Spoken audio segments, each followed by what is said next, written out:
Olá a todos, meu nome é Caio Tavares e eu estou aqui para falar com vocês sobre as complicações cardiovasculares do Covid-19. Então estamos vivendo uma epidemia, uma pandemia importante dessa doença e os cardiologistas têm um papel fundamental a desempenhar nessa pandemia. Eu vou frisar com vocês aqui alguns pontos importantes de coisas que a gente sabe e de coisas que a gente não sabe sobre o Covid-19 até agora. Eu vou apresentar principalmente dados da China, dados da Itália, alguns dados preliminares dos Estados Unidos, de como a gente tem que estar preparado para enfrentar essa pandemia aqui no Brasil. Então, vamos dando um passo para trás, eu vou mostrar o que a gente já sabe, o que foram apresentados os dados até agora, né? Então, a gente sabe de dados da China, aqui nessa tabela eu mostro para vocês dados de coortes chinesas, de 6 coortes chinesas, mostrando a importância das complicações, das comorbidades cardiovasculares no impacto da gravidade da doença pelo Covid-19. Então, quando a gente olha tanto mortalidade, como internação em UTI, como infecção grave versus infecção não grave, a gente vê que os pacientes em vermelho que têm doença arterial coronária, ou que têm hipertensão arterial sistêmica, ou que têm doença cardiovascular como um todo, eles são um fenótipo mais grave da doença, eles têm um maior risco de ter complicações da doença, né? Então, se a gente olhar, por exemplo, mortalidade de doença arterial coronária nessa coorte, foi 24 vezes maior, o paciente que tinha doença arterial coronária teve uma frequência de morte muito maior do que quem não tinha. A mesma coisa para UTI, 2,5 vezes, e para pacientes graves e não graves, aproximadamente 3 vezes. Para hipertensão, mais ou menos 1,5 vezes a 2.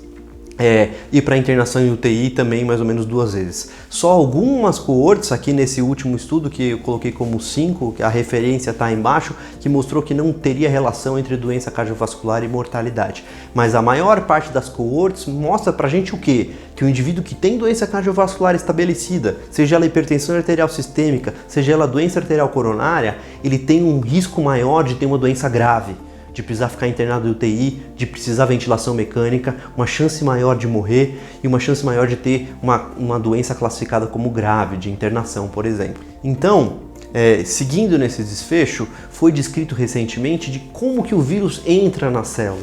Então, o vírus, para entrar na célula, ele usa uma proteína transmembrana, que é uma enzima, que é a enzima ECA2, que ela faz parte da metabolização da angiotensina 2. Então, o vírus tem uma proteína na sua membrana, que é uma espícula, que está desenhada aqui no canto esquerdo da tela, e essa espícula, ela gruda nessa ECA2. Então, aqui em vermelho é ECA2, aqui na parte de baixo, no canto inferior da tela direito, é a proteína viral, a espícula viral. E aqui a gente olha por microscopia eletrônica como que o vírus entra na célula através desse receptor. Então, a gente sabe, primeiro, que o indivíduo tem doença cardiovascular, tem um risco maior de ter doença grave, e segundo, que o vírus entra no receptor de ECA2, dessa enzima transmembrana. Então, resumidamente, a gente já sabia isso da primeira pandemia pelo SARS de 2002 e 2003. A gente sabe agora também que o SARS-CoV-2, o vírus que causa o Covid-19, ele entra na célula pela enzima convertora de angiotensina 2. Esse vírus, ao se grudar na ECA2, ele sofre uma modificação nas suas proteínas de membrana por essa outra proteína transmembrana, que é a TMPRSS2, e com isso ele consegue entrar na célula. Então, de acordo com esses dados publicados, primeiro, que o indivíduo com doença cardiovascular é um indivíduo mais grave, o indivíduo hipertenso é um indivíduo que tem a doença mais grave, e que o vírus entra na célula pela ECA2, gerou-se uma reação importante da comunidade científica questionando: será que esses pacientes hipertensos que são tratados com inibidores de ECA, com bloqueadores do receptor de angiotensina, os IECA e os BRA, será que esses medicamentos não são um fator de risco para ter doença mais grave?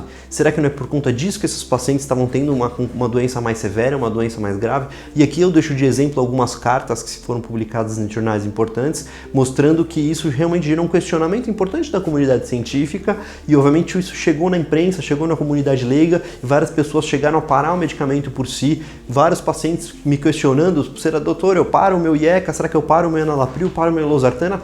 E a resposta das sociedades científicas ao redor do mundo foi unânime: nós não temos evidência suficiente até o presente momento para recomendar parar esse remédio ou até mesmo trocar nos pacientes que só têm hipertensão leve. Então a recomendação de todas as sociedades foi manter.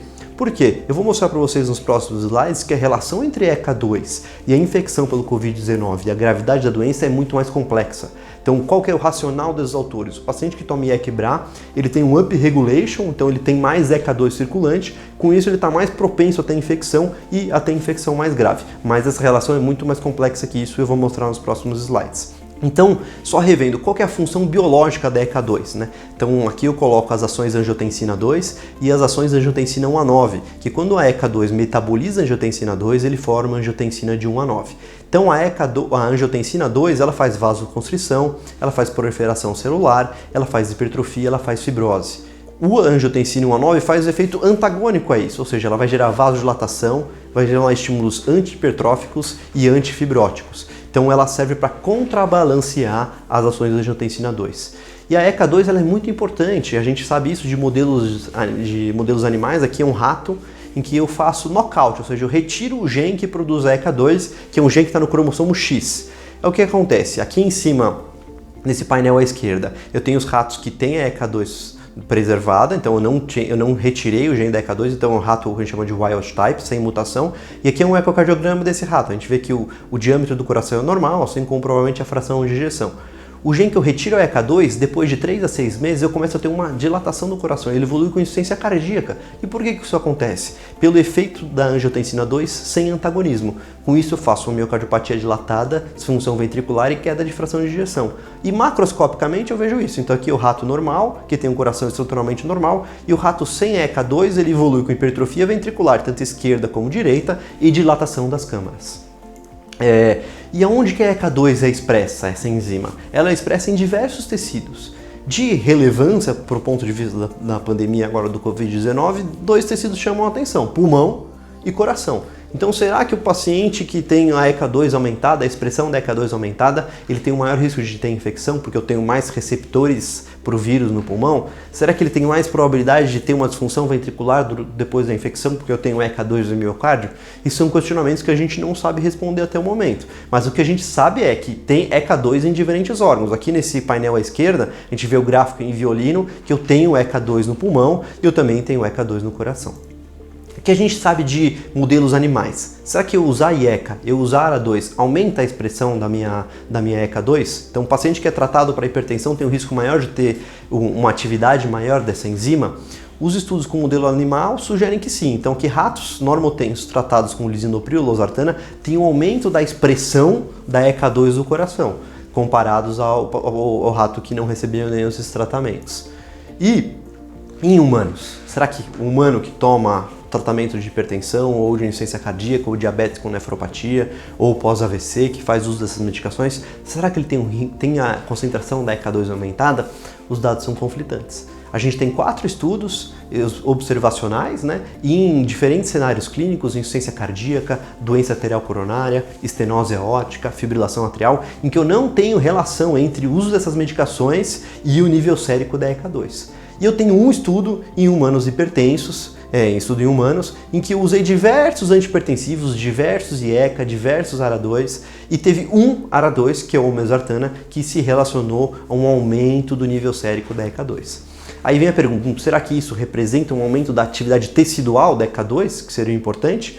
Não sabemos. E será que isso de fato, será que eles têm de fato aumento da ECA2? Tem 4 estudos que falam que não, um estudo que fala que sim. Então os dados são conflitantes. A gente não consegue afirmar com certeza que o tratamento da hipertensão com essas 2 classes de antihipertensivos se associa sistematicamente um aumento do nível sérico da ECA2. E aí, será que a ECA2 tem algum outro papel na injúria pulmonar? E agora a gente vai mostrar o oposto. A ECA2 pode inclusive ser protetora. Vou mostrar aqui um exemplo. Esse é um estudo em modelo animal, que eu faço um modelo de injúria pulmonar através da inalação de um ácido. E eu vou pegar aquele mesmo rato que eu não tenho o gene da ECA2, que eu fiz um knockout da ECA2, e vou comparar um rato controle. E a gente vê que o rato que tem o knockout da ECA2, quando eu olho na lâmina, aqui depois que o rato já foi submetido à injúria pulmonar, eu já tive a inflamação pulmonar, eu já tive o modelo experimental de SARA, ele tem um infiltrado inflamatório muito mais exuberante, e na coloração de azul de Evans, administrado pelo trato gastrointestinal, que é basicamente um marcador de permeabilidade vascular, você vê que claramente o rato que não tem ECA2 tem mais inflamação, tem mais permeabilidade vascular. Então, pelo contrário, a ECA2 pode inclusive ser protetora nesse modelo experimental de injúria pulmonar. E o que chama a atenção é que esse mesmo modelo, que eu faço inalação de ácido, e eu faço um modelo adicional, em que eu vou dar ou ácido ou um veículo, ou eu vou dar veículo e veículo, ou eu vou dar ácido e a espícula proteica do vírus, do SARS, que ele também gera um processo imune importante, então ele também gera uma resposta inflamatória importante, e eu vou comparar esse modelo experimental e se eu fizer o bloqueio do receptor AT1 com losartana.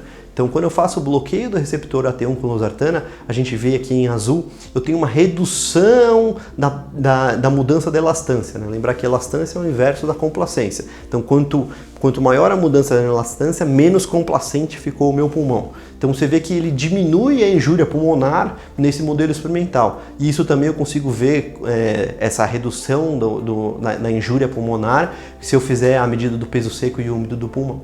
Então, o bloqueador do receptor AT1 com losartana pode inclusive ser protetor. Então, resumindo, a gente não sabe ainda se a ECA2, nesse contexto da pandemia, se ela é o mocinho ou se ela é o vilão, do good guy or the bad guy. Então, pode ser que a ECA2, inclusive, seja protetora, porque ela vai diminuir a injúria pulmonar pela ação da angiotensina 2, mas ao mesmo tempo, se eu tiver muita ECA2 expressa, com isso eu aumento a entrada de vírus na célula e com isso, consequentemente, eu posso ter uma infecção mais grave. E esse mecanismo é complexo, por quê? Quando o vírus entra na célula pela ECA2, ele também faz um down regulation da ECA2 da membrana e predispõe ela a ter mais injúria pulmonar pela ação da angiotensina 2 desenfreada. Então, a gente está aprendendo, mas tem um racional fisiológico para que o bloqueio dos receptores AT1 com losartana ou com os inibidores de ECA, isso diminui a injúria pulmonar causada pelo vírus. Para complicar ainda mais o cenário, a gente sabe que com a idade eu tenho uma redução da minha expressão da ECA2. Então, o envelhecimento cursa com redução da expressão da ECA2. E isso gerou para esse autor, que é o Lakata, que ele é um estudioso do envelhecimento, que ele fala, por que será que os indivíduos mais jovens têm mais infecção pelo vírus do Covid, pelo SARS-CoV-2, com a doença Covid-19, mas ele tem menos quadro grave comparado ao indivíduo idoso. Ou seja, o indivíduo idoso tem o número de pessoas infectadas é menor, mas eu tenho um quadro mais grave. Por quê? O racional dele é o seguinte, o indivíduo mais idoso ele tem menos ECA2, então ele tem uma chance menor de ter infecção, mas uma vez que ele tem infecção, como ele tem menos ECA2, ele tem mais injúria pulmonar e, consequentemente, ele tem um quadro mais grave. Então, essa diferenciação é importante para a gente entender o porquê que esses pacientes idosos têm o quadro mais grave de infecção uma vez que eles sejam infectados. Então, para vocês entenderem, o processo fisiopatológico é complexo, não entendemos, tem um racional para os dois sentidos, tanto para os antipertensivos serem protetores, como eles serem nocivos para aumentar a chance de infecção. Então a gente aguarda outros estudos clínicos para a gente ver se a gente tem que dar esses remédios, se a gente tem que trocar, se a gente tem que suspender. Então a gente não sabe qual que é o mecanismo da gravidade na infecção da ECA2. Será que pela idade eu tenho uma alteração da imunidade? Será que esses pacientes mais idosos, lembrar que quanto maior a idade do paciente, maior a probabilidade de ele ter multimorbidade, então será que ele tem mais chance de ele ter um evento cardiovascular, uma síndrome coronariana aguda, por exemplo? Então tem vários fatores confundidores. Será que o indivíduo mais idoso tem menos ECA2, como eu disse agora, e por isso que ele tem um quadro mais grave? Então a gente ainda está aprendendo sobre isso. Mas afinal, quais são as complicações cardiovasculares que a gente tem pelo vírus? Quais são as complicações cardiovasculares estabelecidas? E aqui eu vou dividir didaticamente em 4. A injúria miocárdica, a síndrome coronariana aguda, o tromboembolismo venoso e as arritmias. Então vamos falar um pouquinho da injúria miocárdica. Aqui são dados da coorte de Wuhan, a gente vê que em vermelho são os pacientes que morreram, em azul os pacientes que sobreviveram à infecção pelo Covid-19. A gente vê que desde o primeiro biomarcador, a troponina é um ótimo ela é muito importante para diferenciar aquele indivíduo que vai sobreviver daquele indivíduo que vai falecer pela infecção pelo Covid-19. Então, ao contrário do indivíduo que tem infecção e sobrevive, em que a troponina não se eleva, o indivíduo que tem infecção e acaba falecendo pela infecção, ele vai aumentando progressivamente o valor da troponina se a gente for seriando um biomarcador a cada 3 dias. E isso serve tanto para indivíduos que têm doença cardiovascular prévia, como para indivíduos que não têm doença cardiovascular prévia. Então aqui são outros dados de coorte, esses publicados no JAMA Cardiology, que a gente vê que os pacientes que têm a maior taxa de mortalidade são pacientes com doença cardiovascular prévia e que têm troponina elevada na internação. O segundo grupo é o indivíduo que não tem doença cardiovascular, mas que teve a troponina elevada durante a internação. O terceiro grupo é o indivíduo com doença cardiovascular com troponina normal. E o último grupo, o grupo de menor risco, é o que não tem nenhuma das duas coisas. Não tem nem a doença cardiovascular estabelecida, nem a elevação da troponina durante a internação. E o que é interessante é que alguns autores chineses eles estavam vendo que os pacientes morriam só de insuficiência respiratória. Então tinha um componente cardiogênico no choque, então tinha uma disfunção do sistema cardiovascular. Então quando você vê a causa mortes, de acordo com essa coorte chinesa, 33% eles classificaram como um misto entre insuficiência respiratória e injúria/insuficiência cardíaca. E 7%, inclusive 7% dos pacientes, eles achavam que não tinha nenhum componente pulmonar, que era basicamente tudo secundário, um componente cardiogênico de injúria e de insuficiência cardíaca. Agora, por que isso acontece, né? A gente não sabe. Será que os pacientes têm miocardite? Até o momento a gente tem poucos relatos de casos na literatura. Até hoje eu levantei, tinham sido 5 casos publicados. Só dando um passo para trás, o que a gente sabe de outros coronavírus causando miocardite? A gente tem dados do MERS, né, que foi publicado em 2005, mostrando relatos de miocardite, então que a gente vê ressonância com o realce tardiotípico. E a gente sabe da pandemia do SARS, aqui são dados de Toronto, que todos os pacientes que iam para necrópsia, 35% dos pacientes tinham PCR viral detectável no miocárdio. Então a gente sabe que esse vírus pode ter um tropismo pelo coração. Como eu disse, no coração a gente tem ECA2. Pode ser que o vírus entre no miócito por ECA2. É uma hipótese fisiopatológica, mas até o momento isso não está comprovado. O que a gente tem até o momento? Então aqui eu coloquei 3 relatos de caso. São 2 casos que se apresentaram como choque cardiogênico, que melhoraram depois de pulsoterapia com corticoide e imunoglobulina endovenosa. E um caso de uma miopericardite que necessitou punção de Marfan para melhora do status hemodinâmico. Mas a gente vê que aqui a ressonância, o padrão de realce, não é o padrão de realce típico de miocardite, aquela miocardite viral que a gente está acostumado a ver, localizada. É um quadro muito mais difuso, então um padrão um pouco diferente do que a gente está habituado a ver.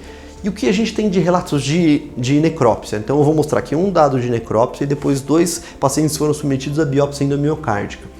Então esse primeiro paciente é um paciente de 50 anos que evoluiu com hipoxemia progressiva, estava internado na enfermaria, também da coorte chinesa, um caso descrito da população chinesa, e que ele teve uma morte súbita cardíaca antes de iniciar a ventilação mecânica.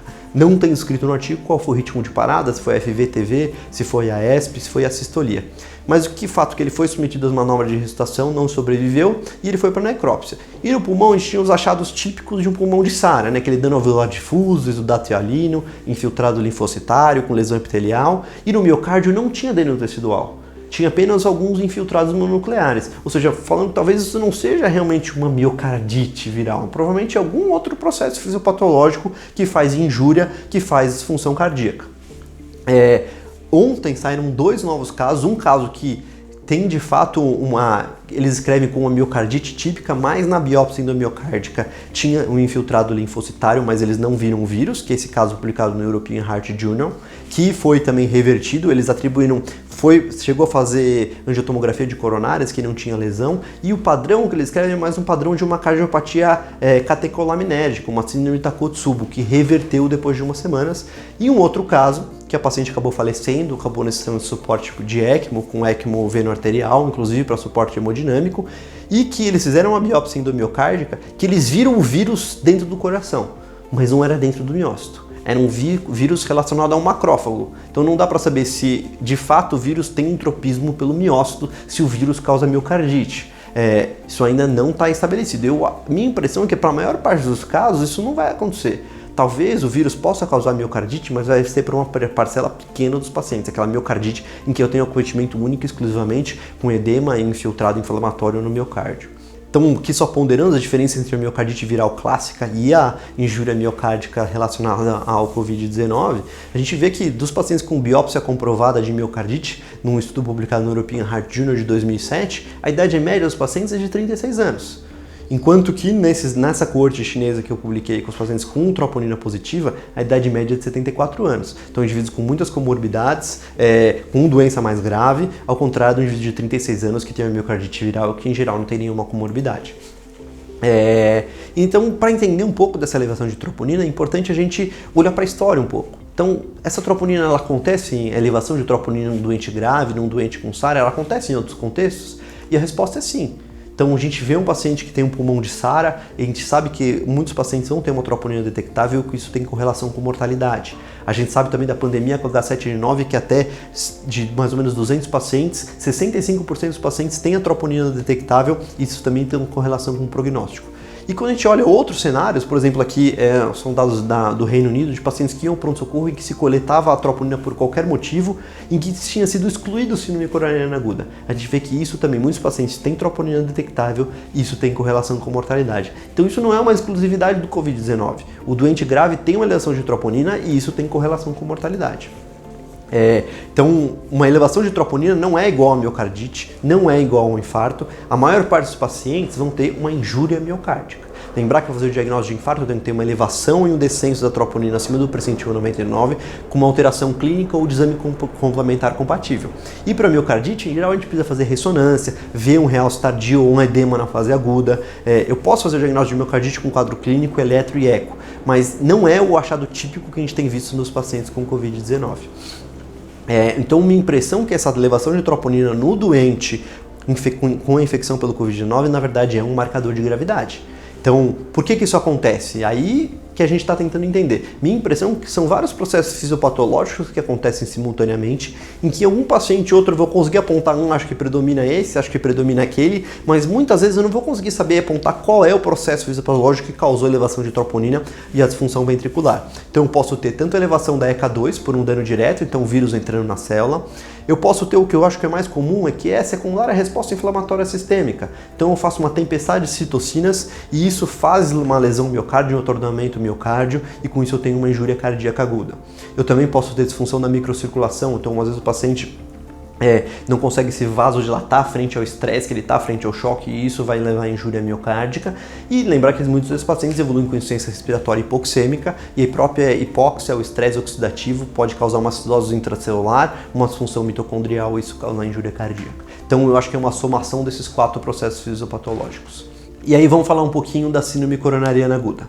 Então, a síndrome coronariana aguda pode ser uma complicação do paciente com Covid-19. Isso, mais uma vez, não é novo.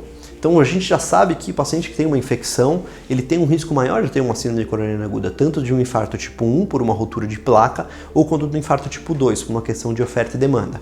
Então a gente sabe que as citocinas inflamatórias, interleucina 1, interleucina 6, interleucina 5, elas causam uma desruptura das células endoteliais e predispõem o paciente a ter uma ruptura de placa com uma oclusão aguda da coronária epicárdica ou infarto agudo tipo 1. Além disso, a própria inflamação deixa o paciente num estado pró-coagulante, que aumenta a probabilidade desse infarto tipo 1 acontecer. E o infarto tipo 2 também, porque eu aumento a demanda de oxigênio, aumento a minha temperatura corporal, aumentando minha demanda de oxigênio, aumento minha frequência cardíaca e diminuo minha contratilidade miocárdica. Então são todos esses fatores de risco para infarto tipo 1 e infarto tipo 2. E a gente sabe disso há muito tempo. Esse gráfico eu acho super interessante. Se a gente olhar, a linha verde são o número de pacientes que vão ao pronto-socorro com síndrome gripal na cidade de Nova York. Então a linha verde escura é essa contagem absoluta e a linha verde clara é a proporção desses pacientes que têm o teste de influenza positivo. E em preto é a mortalidade cardiovascular na cidade de Nova York. A gente vê que toda vez que eu tenho uma elevação do número de pacientes indo ao pronto-socorro com síndrome gripal, eu tenho um aumento da taxa de mortalidade cardiovascular. E isso acontece ano após ano, ano após ano. E a gente for ver o subgrupo dos pacientes que é mais afetado, são os pacientes que têm mais de 65 anos. Então quando a gente coloca numa curva, a gente tem que ver que a gente tem uma relação linear entre número média diária de pacientes indo ao pronto-socorro com síndrome gripal e o excesso de morte cardiovascular. Isso acontece também nos indivíduos mais novos, em azul aqui, os menos de 65 anos, mas a gente vê que como o número absoluto de eventos é menor, essa relação, a relação fica um pouco mais atenuada, o efeito é menos claro. Mas em amarelo, o efeito nos indivíduos acima de 65 anos é muito claro.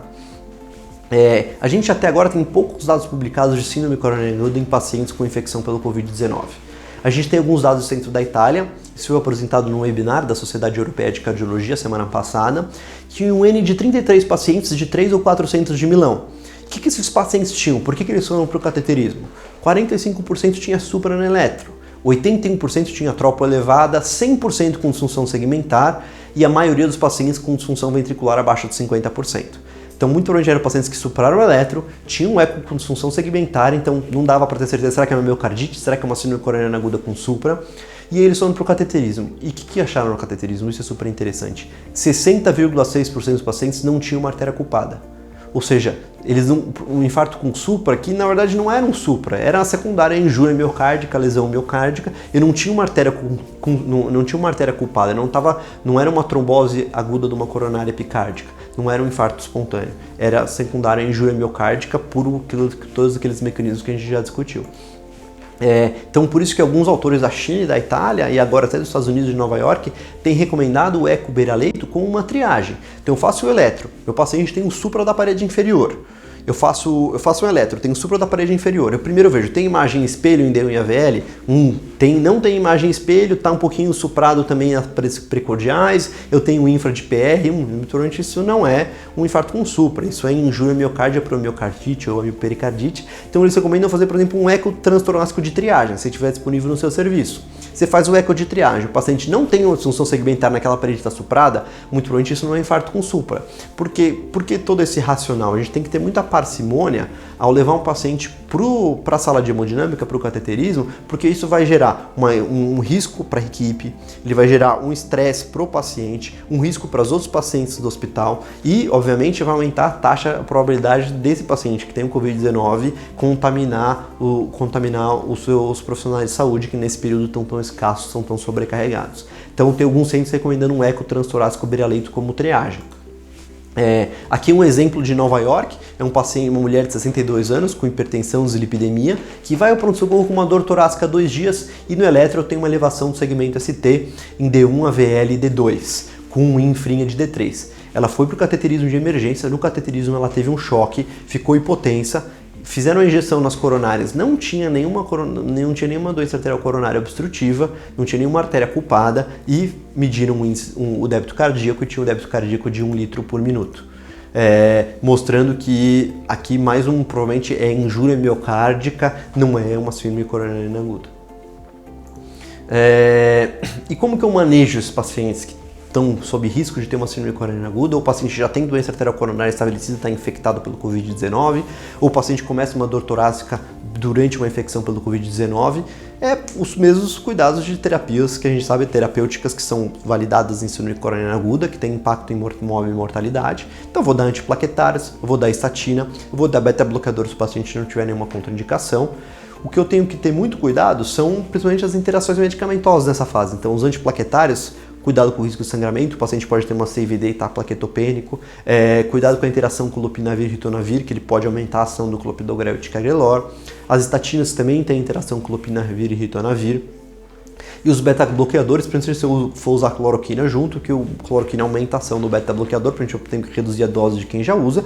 E, obviamente, no beta-bloqueador, os cuidados com a hemodinâmica. Né? Se o paciente está taquicárdico, chocado, com certeza eu não vou introduzir beta-bloqueador nesse contexto.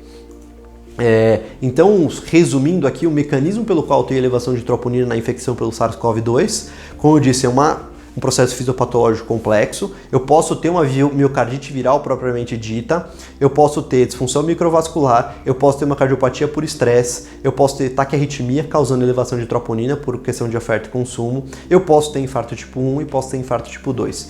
E o cenário clínico, os mecanismos que isso acontece são complexos, né? Hipóxia, mecanismo pela ECA2, pela tempestade de citocinas, pela estimulação adrenérgica, por coagulopatia ou por hipotensão.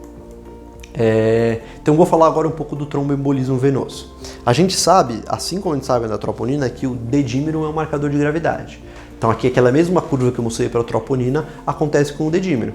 O indivíduo que falece por conta da infecção pelo Covid-19, ele tem um biomarcador, um D-dímero muito elevado. Isso num contexto de uma elevação de várias outras citocinas, interleucina 6, ferritina, DHL, nesse contexto dessa tempestade de citocinas. Mas o D-dímero também é um marcador de gravidade, um marcador prognóstico. E a gente tem algumas descrições de médicos, principalmente na China e na Itália, de que esses pacientes têm tido muito tromboembolismo. Então, TVP, tromboembolismo pulmonar e achados de autópsia também mostrando que o paciente na necrópsia pulmonar, eles têm uma alta taxa de microtrombos na microcirculação. Como eu disse, o ECA2 eu tenho no endotélio também. Então pode ser que esse vírus causa, ele meio que faz desatapeta o endotélio, e com isso o glicocálex acaba ficando predisposto a ter uma alta taxa de eventos trombóticos na microcirculação. Então, o que a gente sabe de anticoagulação nesse contexto? Tem um estudo retrospectivo que comparou pacientes que tomaram heparina por mais de 7 dias comparado a pacientes que não tomaram heparina por mais de 7 dias. Então, quem tomou heparina por mais de 7 dias está em azul, quem tomou heparina por menos de 7 dias está em vermelho ou não tomou heparina de maneira nenhuma. E a gente vê aqui nos pacientes que preencheram o critério para coagulopatia induzida pela sepse ou tiveram um dedímero a 6 a 8 vezes o limite superior à normalidade, tem uma diferença estatística na taxa de mortalidade entre quem usou heparina e quem não usou, mostrando que pode ser que a heparina seja benéfica, haja nessa trombose da microcirculação pela questão do glicocálix, pelo tropismo viral, pelo endotélio, que acaba desnudando todo esse endotélio. Tem alguns estudos clínicos começando, o Hospital Sírio-Libanês começou coordenar um estudo multicêntrico para testar se esses pacientes, antes de estarem graves na UTI, ou os pacientes já estão na UTI, se beneficiariam de uma anticoagulação mais intensa, além do regime profilático que a gente costuma fazer, que seria enoxaparina 40 mg uma vez por dia, ou heparina fracionada 5.000 de 8 em 8 ou de 12 em 12, de acordo com o peso e clearance de creatinina. Então, por que isso acontece a gente não sabe. Será que é pela alta taxa de ECA2 no endotélio microvascular, no endotélio vascular? Até vendo um webinar da American College of Cardiology, um professor chinês, ele colocou a frase, eu copiei exatamente a transcrição do que ele falou. Então, talvez para casos graves, a gente recomenda a terapia de anticoagulação para todos os pacientes, a não ser que haja alguma contraindicação. Obviamente a gente tem que levar em conta muito parcimônia, tem um racional fisiopatológico, mas a gente tem que ver o risco de sangramento, saber que ainda não é uma terapêutica comprovada, a gente tem que aguardar os próximos estudos clínicos para saber se a gente tem que fazer isso de rotina para todos os pacientes. E para terminar das complicações cardiovasculares, eu vou falar das arritmias. A gente sabe do outra coorte chinesa que as arritmias são uma complicação frequente dos pacientes, aproximadamente 16,7% de todos os pacientes, e mais comum ainda dos pacientes que vão para a UTI, por volta de 44,4%. Ainda mais nessa coorte chinesa, a palpitação foi a apresentação clínica inicial dos casos em aproximadamente 10%. Então pode ser que o paciente chegue com palpitação, seja a única manifestação clínica do Covid-19. Então obviamente tem que perguntar dados epidemiológicos, se teve tosse, se teve febre, destrinchar melhor a história, não achar que palpitação não necessariamente não é Covid de jeito nenhum, que pode ser a apresentação clínica inicial. A gente sabe, assim como eu mostrei que a troponina ela acontece em outros contextos, é comum ter em outros doentes graves uma elevação, um aumento da taxa de arritmias, né? Então aqui, só para vocês terem ideia, é uma meta-análise dos pacientes em UTI para ver a probabilidade, a frequência dessas arritmias. A gente vê que a frequência de arritmias nos estudos foi entre 5,3% e 29,5%. Ou seja, é comum esses pacientes graves que estão em UTI terem uma taxa de arritmias, principalmente arritmias supraventriculares.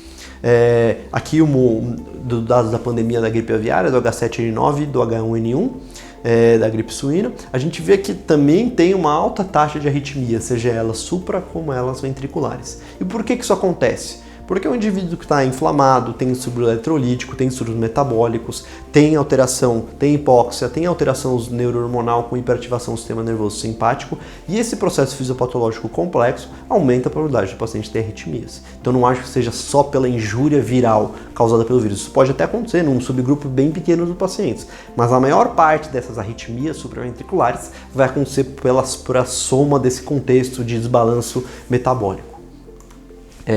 Então a mensagem final que eu queria passar para vocês é uma outra conversa entre dois médicos americanos nesse webinar da American College of Cardiology, que ele fala assim: nossos colegas chineses estão contando para a gente uma alta taxa de desenvolvimento cardíaco. E eu ainda acho que muitos cardiologistas nos Estados Unidos não estão achando que isso não é uma doença cardíaca, que isso é outra coisa. Mas a importância principal disso é o cardiologista entender que ele vai ter um papel fundamental na luta contra essa pandemia. Era isso que eu tinha para falar para vocês. Deixo meus contatos aqui. Estou à disposição para responder perguntas pelo Twitter ou por e-mail. E até mais.